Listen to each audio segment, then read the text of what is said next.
पुण्यातलं पहिलं अमृततुल्य आपलं काय माहिती कधीपासून सुरुवात केली? हे माझ्या पंजोबाने विश्वनाथ पन्नालाल नरतेकर यांनी दुकान चालू केलं होतं. 27 जुलै 1924 आषाढी एकादशी ज्या दिवशी पुण्यात पांडुरंगाची पालखी येते त्यावेळेस चालू केलं होतं माझ्या आजोबांनी.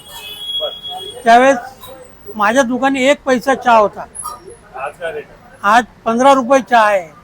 1 पैशापासून सुरुवात. 1 पैशापासून सुरुवात आहे. 1 पैसा कुपन चहा, त्याच्यामध्ये नाश्ता, 2 भजी, 1 गुलाबजाम आणि 1 चहा.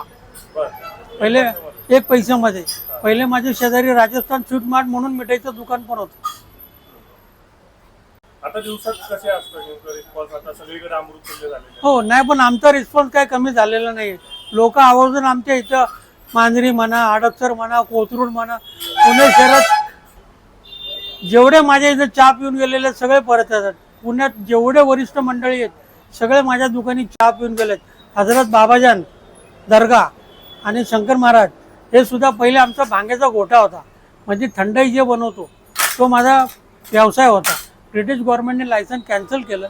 नंतर आमच्या वडिलांनी शेजारी म्हणजे आजोबांनी चहा शेजारी चालू केला होता. ती परंपरा आजपर्यंत चालू आहे.